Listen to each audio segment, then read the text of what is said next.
Bismillahirrahmanirrahim. Assalamualaikum warahmatullahi wabarakatuh. Alhamdulillah berjumpa kembali kita pada sesi perkuliahan metode penelitian hadis. Dan pada kesempatan kali ini kita akan sama-sama mempelajari topik mengenai jarah wa ta'dil. Jarah wa ta'dil adalah sebuah term yang banyak dibahas, yang penting dibahas dalam metode penelitian hadis. Apa yang dimaksud dengan jarah wa ta'dil tersebut? Ilmu jarah wa ta'dil adalah ilmu yang membahas perilaku para periwayat hadis mengenai sesuatu yang dapat mencacatkan atau memuji mereka dengan ungkapan tertentu.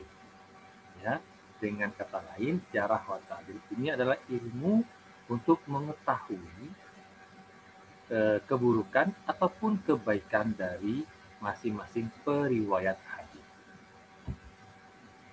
Jarah, istilah jarah, al-jarhu itu digunakan untuk menunjukkan sifat jelek yang melekat pada periwayat hadis seperti pelupa, pembohong dan sebagainya. Ya, jadi kalau ada orang dinilai sebagai orang yang pembohong misalkan, maka itu artinya dia mendapatkan jarah, ya jarah. Nah, apabila sifat itu dapat dikemukakan, maka periwayat tersebut dikatakan cacat secara periwayatan. Ya, apabila dia mendapatkan jarah dari para ulama, seorang perawi tersebut, maka dia dikatakan sebagai orang yang periwayat yang cacat, ya periwayatannya itu cacat. Sementara takdil adalah istilah digunakan untuk menunjukkan sifat baik. Ya, lawan dari jarah tadi adalah takdil, yakni sifat baik yang melekat pada periwayat. Seperti kuat hafalannya, terpercaya, cermat, dan lain-lain. Nah, orang yang mendapatkan penilaian seperti ini disebut sebagai orang yang adil. Ya, sehingga hadis yang diriwayatkannya dapat diterima sebagai dalil agama. Maka dengan demikian ilmu jarah wa ta'dil digunakan untuk menetapkan periwayatan seorang rawi dapat diterima atau ditolak. Ya, jadi ilmu jarah wa ta'dil ini digunakan untuk menetapkan kualitas seorang periwayat.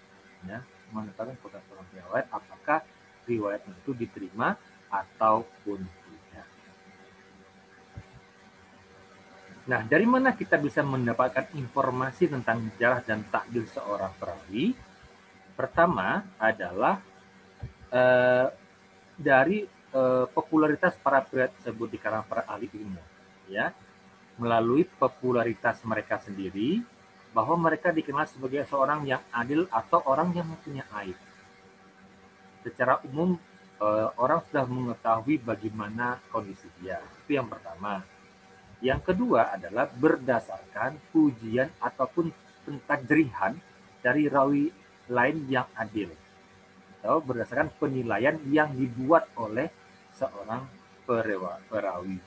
Nah, yang cara yang kedua ini ya yang paling banyak kita gunakan saat ini, karena kita tentu tidak lagi berhubungan atau berkontak dengan para periwayat hadis tersebut. Nah, penilaian para perawi tentang keadilan atau kejarahan seorang perawi itu bisa kita lihat dari berbagai kitab yang nanti akan kita tayangkan. Nah, bagaimana tingkatan takdil tersebut? Jadi takdil dan tajrih itu memiliki tingkatannya. Ya. Pertama kita lihat dulu tingkatan dari takdil. Ya, tingkatan takdil itu ada 6. Yang pertama adalah term yang menunjukkan ungkapan yang berlebihan atau al-mubalaghah dalam pengukuhan atau tausik atau term yang memiliki wazan af'al, ya. Jadi term yang pertama itu menunjukkan ungkapan yang berlebihan, mubalaghah, ya, bersangatan memujinya, ya. Atau dia menggunakan kata-kata dengan wazan af'ala. Contohnya, dan ini adalah tingkatan yang paling tinggi, tingkatan takdil yang paling tinggi. Contoh kalimatnya biasanya menggunakan kata seperti ini. Fulanun ilaihil muntaha fis sabat.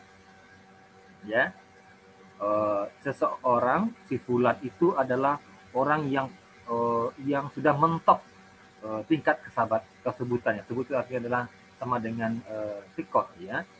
Nah, atau yang kata-kata fulanun asbatan nas, ya, fulanun asbatun nas. Si fulan itu adalah manusia yang paling sabar, yang paling sikoh. Ya, ini kalimatnya ada kalimat yang bersuperlatif atau berlebihan atau mubalaghah, ya, dan suka menggunakan wazan af'ala. Ini adalah tingkatan pertama dan tingkatan yang paling tinggi. Tingkatan yang kedua adalah term yang dikuatkan oleh satu term atau dua term yang merupakan sifat-sifat taufik, ya.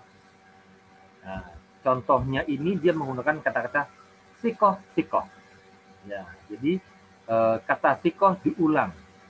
Nah, dikatakan yang sikotun, seorang si fulan sikotun. Itu artinya dia menggunakan dua term sekaligus. Nah, ini ada pada kata kedua. Atau contohnya sikotun sabatun.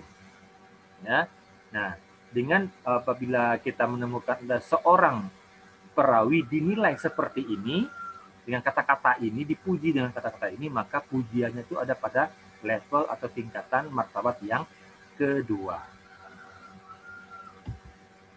Tingkatan takdil yang ketiga adalah term yang diungkapkan dengan sifat yang menunjukkan at-tawthik tanpa adanya penguatan, ya, tanpa adanya penguatan. Contoh sikotun atau hujjatun, ya. Jadi hanya menggunakan satu kata saja, tidak seperti yang kedua tadi. Yang kedua tadi kan menggunakan dua kata atau menggunakan dengan penegasan. Kalau yang ketiga ini ada cukup dengan dia mengatakan saja sikotun, hujjatun, sabatun. Nah, seperti itu. Kata jikalau pujian yang diberikan kepada seorang perawi dengan menggunakan satu kata ini saja, maka itu adalah tingkatan takdil pada level ketiga. Yang keempat, yang menunjukkan adanya keadilan dan kepercayaan tanpa isyarat akan kekuatan hafalan dan ketelitian. Dia menggunakan sebuah term, sebuah lafal atau sebuah pernyataan tentang keadilan seorang perawi, tapi tanpa adanya isyarat kekuatan hafalan dan ketelitian. Contohnya, ya, kata-katanya soduk, ya, soduk itu dipercaya. Soduk makmun itu artinya dipercaya. Atau mahallu as-sidqi, ia tempatnya kejujuran. Atau laba sabihi, tidak mengapa dengannya. Apabila kita mendapatkan seorang perawi dinilai dengan kata-kata ini, kata soduk, makmun, mahallu as-sidqi, atau laba sabihi, maka itu dia mendapatkan pujian atau takdil pada level keempat. Nah, khusus untuk kata laba sabihi, Ibnu Ma'in ini menyatakan bahwa kalau Ibnu Ma'in yang mengatakan bahwa laba sabihi, maka itu artinya adalah thiqah. Ya, artinya thiqah. Kenapa? Karena Ibnu Ma'in dikenal sebagai ahli hadis yang mutasyaddid, ahli hadis yang sangat ketat dalam menyeleksi seorang perawi. Sehingga lafal yang biasa saja bila ia ucapkan sudah cukup untuk menunjukkan kesiqahan. Jadi kalaupun dia hanya mengatakan la ba'sabi, biasa tidak mengapa dengannya, itu artinya sudah siqah kalau Ibnu Ma'in yang mengatakan. Sebab Ibnu Ma'in itu cukup ketat dalam menyeleksi seorang perawi. Meskipun dia menggunakan kata-kata yang biasa saja, tapi itu sudah mengindikasikan kesiqahan. Lalu tingkatan yang kelima adalah term yang menunjukkan at-tawthik maupun at-tajrih atau pencatatan. Ya. term yang tidak menunjukkan at-tawsik maupun tajrih. Ya, jadi tidak jelas ini dia mau memuji atau mencela. Ya, nah contoh kalimatnya seperti ini. Fulan syekhun. Ya, fulan yang artinya si fulan itu adalah seorang syekh. Ya. Atau rawa anhu annas. Banyak manusia yang banyak orang yang meriwayatkan darinya. Nah, ini kan adalah sebuah pernyataan yang tidak jelas ini apakah dia memuji atau dia mencela. Ya. Nah, tingkatan yang keenam, term yang memberikan indikasi dekat dengan tajrih. Ya, term yang mengindikasikan hampir dia tercela. Contohnya ini adalah fulanun solihul hadis. Ya, si fulan itu hadisnya baik. Atau yuktabu hadithuhu, hadisnya ditulis. Hanya ini saja pernyataannya, dan pernyataannya ini tentu hampir mendekati ke tajrih atau pencelaan. Nah, itu adalah 6 tingkatan ta'dil dan term-termnya. Maka bagaimana kita menghukumi tingkatan ta'dil ini kalau kita menemukan seorang perawi nilai dengan tingkatan-tingkatan tadi. Ya. Nah, untuk 3 tingkatan pertama, ya, di tingkatan 1, 2, dan 3, itu dapat dijadikan hujah. Ya, dapat dijadikan hujah meskipun sebenarnya yang pertama jauh lebih kuat daripada yang kedua jauh lebih tinggi dari yang ketiga. Tapi ketiga-tiganya itu dapat digunakan periwayatan seorang perawi yang dinilai dengan kata-kata seperti ini, itu dia dapat diterima. Adapun tingkatan keempat dan kelima itu tidak bisa dijadikan hujah, tetapi hadis mereka boleh ditulis dan diuji kedobitan mereka dengan membandingkan hadis mereka dengan hadis-hadis para thiqah yang dhabit. Ya, jika sesuai dengan hadis mereka, maka bisa dijadikan hujah, dan jika tidak sesuai, maka ditolak. Di tingkatan keempat dan kelima itu tidak dijadikan hujah, tapi hadisnya itu boleh ditulis. Ya, namun kemudian dilanjutkan dengan diuji kembali kedobitannya. Ya, diuji kembali kedobitan mereka. Dengan cara apa? Dengan cara membandingkan dengan hadis yang lain. Ya, dengan hadis yang lain. Jika ternyata hadis yang lain itu diterima periwayatannya, maka otomatis hadis dia yang dalam jalur dia ini juga bisa diterima. Demikian juga bila mana tertolak pembandingnya itu, maka otomatis hadis riwayat jalur dia juga tertolak. Nah, untuk tingkatan keenam tidak bisa dijadikan hujah, ya, tetapi hadis mereka ditulis untuk dijadikan sebagai pertimbangan saja, bukan untuk pengujian, karena mereka tidak dhabit. Ya, jadi untuk kalau ada seorang perawi dinilai pada tingkatan ke-6, maka itu tidak bisa dijadikan hujah hadisnya, dan juga tidak tetapi hadis mereka ditulis tapi tidak dijadikan sebagai pertimbangan. Tidak untuk diuji, cukup hanya sebagai pertimbangan saja. Ya. Kalau yang ke 4 dan 5 itu bisa ditulis, tapi dilanjutkan dengan menguji dengan hadis yang lain. Nah, adapun tingkatan jarah juga sama, ada 6. Ya. Yang pertama adalah yang menunjukkan adanya kelemahan, dan ini yang paling rendah dalam tingkatan jarah. Ya, menunjukkan adanya kelemahan. Seperti ini. Layyinul hadis, lemah hadisnya. Fihi maqal, dirinya diperbincangkan. Atau fihi dha'fun, padanya ada kelemahan. Ya. Nah, kata-kata ungkapan-ungkapan seperti ini menunjukkan seorang perawi itu terjarat atau dianggap sebagai perawi yang cacat, dan tingkat kecacatan itu ada pada tingkat yang pertama, yang paling rendah. Ya.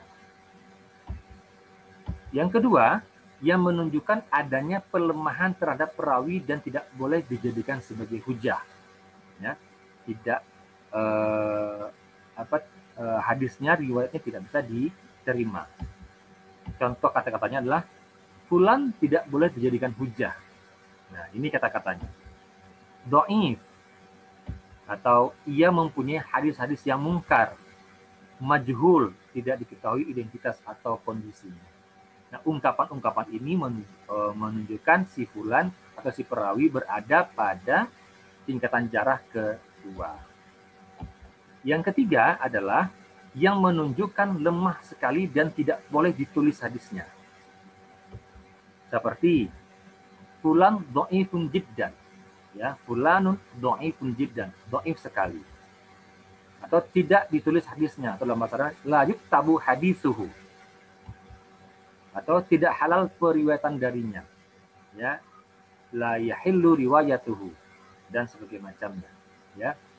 Nah, ini adalah tingkatan jarah pada posisi yang ketiga. Atau ada kata-kata juga laisa bi syai'in, ya, laisa bi syai'in, tidak ada apa-apa dengannya. Nah, dalam hal ini kata-kata laisa bi syai'in, jikalau Ibnu Ma'in yang mengungkapkannya, maka itu menunjukkan bahwa hadis perawi itu sangat sedikit. Ya, jikalau Ibnu Ma'in yang menyatakan laisa bi syai'in, maka itu menunjukkan bahwa si perawi itu, si fulan tersebut memiliki sedikit sekali periwayatan. Yang keempat, yang menunjukkan tuduhan dusta atau pemalsuan hadis. Seperti fulan muttaham bil kadzib, dituduh berdosa, si fulan dituduh berdosa, fulan muttaham bil kadzib. Atau dituduh memalsukan hadis, ya. Fulan muttaham bi taudi, ya. Dia dituduh melakukan pemalsuan hadis, muttaham bil wada', atau mencuri hadis, atau matruk, yang ditinggalkan. Kalimat-kalimat ini menunjukkan tingkat kelemahan atau kecacatan seorang perawi pada tingkatan keempat. Atau yang terakhir, laisa bifiqah, bukan orang yang terpercaya. Nah, adapun tingkatan yang kelima yang menunjukkan sifat dusta atau pemalsu dan semacamnya. Seperti kadzab, tukang dusta, dajjal, ya, wadda', pemalsu hadis, yakdzib, dia berbohong. Ya, ini adalah tingkatan kelima, dan ini sudah menunjukkan sifat dusta dan bahkan pemalsu. Ya, terakhir yadha', ya, dia memalsukan hadis. Tingkatan keenam adalah yang menunjukkan adanya dusta yang berlebihan, dan ini seburuk-buruk tingkatan. Jadi ini tingkatan yang paling parah, ya, seorang perawi jika dinilai seperti ini. Yakni kata-katanya fulan orang yang paling pembohong, adzabun nas, gitu, atau kadzab, kata-katanya seperti itu. Nah, ia adalah puncak dalam kedustaan, ya. Fulanun muntaha ilahil kadzab, ya, misalnya kalimat seperti itu. Atau dia rukun kedustaan, ya, dia penyebab sebuah kedustaan. Ini tingkatan yang paling buruk, ya, dari semua tingkatan jarah. Nah, bagaimana hukum kita menggunakan berdasarkan tingkatan-tingkatan ini? Ya, yang pertama, untuk dua tingkatan pertama tidak bisa dijadikan sebagai hujah terhadap hadis mereka, akan tetapi boleh ditulis untuk diperhatikan saja. Dan tentunya orang untuk tingkatan kedua lebih rendah kedudukannya daripada tingkatan pertama. Jadi tingkatan pertama dan kedua itu tidak bisa dijadikan hujah hadisnya, tapi boleh ditulis untuk hanya sekedar diperhatikan saja. Ya, itu tingkatannya. Adapun untuk berikutnya, sedangkan 4 tingkatan, ya, 3, 4, 5, dan 6, itu tidak boleh dijadikan sebagai hujah, tidak boleh ditulis, dan tidak dianggap sama sekali. Ya, jadi kalau ada seorang perawi dinilai atau dijarah dengan menggunakan penilaian pada tingkatan ketiga, 4, 5, dan 6, maka itu mengindikasikan bahwa hadisnya itu tidak bisa diterima. Demikianlah tingkatan-tingkatan jarah dan ta'dil. Nah, maka bagaimana kalau kemudian terjadi pertentangan jarah dan ta'dil? Jadi seorang perawi itu kan yang menilai banyak orang, ada berapa orang yang menilainya. Nah, ketika kita menemukan ungkapan-ungkapan penilaian terhadap si perawi, ternyata kemudian terjadi pertentangan, ada yang mentajrihnya, ada yang mentakdilnya. Nah, bagaimana sikap kita? Ya, sikap ulama itu kalau kita konklusikan itu terbagi kepada dua pendapat besar, ya. Yang pertama adalah mengatakan jarah didahulukan dari ta'dil. Ya, misalkan terkumpul pada diri seseorang, ada jarahnya, ada ta'dilnya. Nah, maka menurut ulama, jarah itu didahulukan dari ta'dil, meskipun ulama yang mentakdilnya lebih banyak dari ulama yang mentajrih. Ya, meskipun ulama yang menyatakan keadalan seorang perawi itu lebih banyak dari yang mentajrihnya, tapi tetap jarah itu didahulukan. Ya, nah, menurut Asy-Syaukani, pendapat inilah pendapat jumhur ulama. Ya, pendapat kebanyakan ulama seperti ini. Kenapa? Karena orang yang mentajrih mempunyai kelebihan mengetahui atau cermat melihat kekurangan perawi yang hal ini umumnya tidak lihat secara jeli orang-orang yang mentakdil. Jadi maksudnya adalah bahwa menurut Syaukani jumhur ulama memilih pada sikap yang pertama ini karena orang yang melihat sisi negatif pada diri seseorang itu akan jauh lebih jeli daripada orang yang hanya melihat pada sisi kebaikannya saja. Ya, maka menurut mereka jarah itu harus didahulukan dari ta'dil meskipun yang mentakdilnya jauh lebih banyak daripada yang mentajrihnya. Nah, pendapat yang kedua itu adalah mengatakan ta'dil didahulukan dari jarah apabila yang mentakdilkan lebih banyak dari ulama yang mentajrih. Ya, jadi ada yang mengatakan bahwa ta'dil didahulukan dari tajrih asal bahwa ulama yang mentakdilkan itu lebih banyak daripada yang mentajrih. Karena banyaknya mentajrih memperkuat keadaan mereka. Ya, ini dua sikap ulama tentang bila mana terjadi pertentangan antara jarah dan ta'dil. Ya. Nah, pendapat ini kemudian ditolak dengan alasan bahwa meskipun ulama yang mentakdil itu banyak, namun mereka tidak mungkin akan mentakdil sesuatu yang telah ditajrih oleh ulama. Jadi pendapat yang kedua ini banyak ditolak oleh para ulama. Artinya bahwa pendapat pertamalah yang banyak dilakukan oleh para ulama kritikus hadis. Nah, dari mana kita bisa mengetahui jarah dan ta'dil ini? Tentu dari kitab-kitab yang telah disusun oleh para ulama. Ya. Apa saja kitab-kitab itu diantaranya? Contohnya adalah yang pertama Ma'rifatul Rijal karya Yahya bin Ma'in. Ya. Ada Ad-Du'afa Al-Kabir dan Ad-Du'afa As-Saghir karya Imam Muhammad bin Ismail Al-Bukhari. Ada juga Al-Jarh wa Ta'dil karya Abdurrahman bin Abi Hatim Ar-Razi. Ada juga As-Siqat karya Ibnu Hatim bin Hibban Al-Busti. Ya.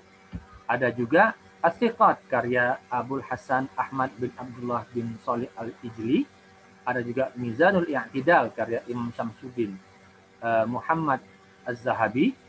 Ada juga Lisanul Mizan karya Al-Hafiz Ibnu Hajar Al-Asqalani. Ada juga Tahdzibut Tahdzib karya sama juga karya Ibnu Hajar Al-Asqalani. Dan yang terakhir adalah Al-Kamal fi Asma'ir Rijal karya Abdul Ghani Al-Mudadisi. Ya. Nah, itulah contoh-contoh dari kitab-kitab yang memuat tentang jarah dan ta'dil pada seorang perawi. Baik, demikianlah yang dapat kita sampaikan pada kesempatan kali ini. Semoga bermanfaat dan dapat dipahami dengan sebaik-baiknya. Lebih dan kurangnya saya mohon maaf. Assalamualaikum warahmatullahi wabarakatuh.